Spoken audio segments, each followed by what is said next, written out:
नमस्कार मित्रांनो, आजच्या व्हिडिओमध्ये आपण ट्रेंड म्हणजे काय, ट्रेंडचे किती प्रकार असतात आणि ट्रेंडचं महत्त्व काय आहे हे आपण अतिशय साध्या सरळ सोप्या भाषेत समजून घेणार आहोत।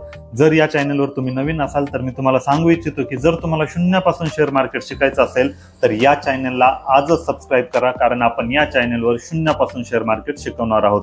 चला तर मग या व्हिडिओची सुरुवात करूया। तर सगळ्यात अगोदर ट्रेंडचा अर्थ समजून घेऊया। तर ट्रेंडचा अर्थ खूपच साध्या सरळ सोप्या भाषेत समजून घ्यायचा असेल तर ट्रेंडचा अर्थ होतो जनरल डिरेक्शन, म्हणजेच सर्वसाधारण दिशा।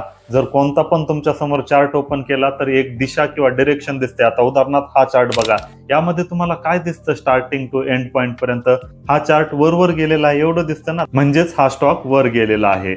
आता हा चार्ट बघा, यावरून काय दिसतं की हा चार्ट खाली गेलेला आहे। बस एवढंच तुम्हाला समजून घ्यायचं आहे। ट्रेंड मध्ये जर तुम्हाला कोणताही चार्ट बघून जर एवढं जरी समजलं ना तर तुम्हाला ट्रेंड ओळखता येतो असा त्याचा अर्थ होतो। यापेक्षा जास्त डिटेल मध्ये जाण्याचीच गरज नाही, कारण यापेक्षा सोप्या पद्धतीने ट्रेंड तुम्ही समजूनच घेऊ शकत नाहीत। खूप जास्त सोप्या पद्धतीने सांगितलेलं आहे। तर आता ट्रेंडचे टाईप बघूया।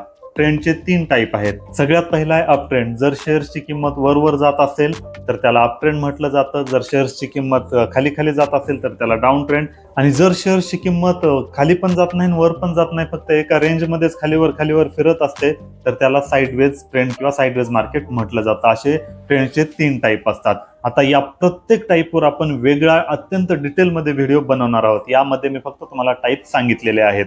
आता ट्रेंडचं महत्त्व बघूया। ट्रेंडचं महत्त्व काय आहे तर असं म्हटलं जातं, trend is your friend. Trend हा तुमचा मित्र आहे, म्हणजेच नेहमीच तुम्हाला ज्या दिशेमध्ये ट्रेंड आहे त्याच दिशेमध्ये शेअर्स खरेदी किंवा विक्री करायचे असते। म्हणजेच आता जर अप ट्रेंड चालू असेल, म्हणजेच मार्केट वर जात असेल तर अशा वेळेस तुम्हाला शेअर खरेदी करायचे आहेत किंवा बाय करायचे आहेत। म्हणजेच अप ट्रेंड मध्ये चुकून पण तुम्हाला शेअर विक्री करायचे नसतात किंवा सेल करायचे नसतात। त्याच पद्धतीने जर डाऊन ट्रेंड असेल तर डाऊन ट्रेंड मध्ये नेहमीच तुम्हाला शेअर विक्री करायचे असतात, खरेदी नाही करायला पाहिजे। आणि साइडवेज मध्ये फक्त वाट बघायची, कारण ते मार्केट कुठंच जात नसते, फक्त खालीवर होत असतं। त्यामुळे फक्त वाट बघत राहायचं असते आणि जेव्हा ट्रेंड इस्टॅब्लिश होतो तेव्हाच आपण बाय किंवा सेल करायला पाहिजे। तर मित्रांनो, मी तुम्हाला खूपच सोप्या पद्धतीने ट्रेंड म्हणजे काय, ट्रेंड कसा ओळखायचा आणि त्याचे टाइप्स किती आहेत, त्याचं काय महत्त्व आहे हे सांगितलेलं आहे। आता पुढच्या व्हिडिओमध्ये आपण अप ट्रेंड अतिशय डिटेलमध्ये बघणार आहोत। तर हा जर व्हिडिओ आवडला असेल तर व्हिडिओला लाईक करा, चॅनलला सबस्क्राईब करा। भेटूया पुढच्या व्हिडिओमध्ये।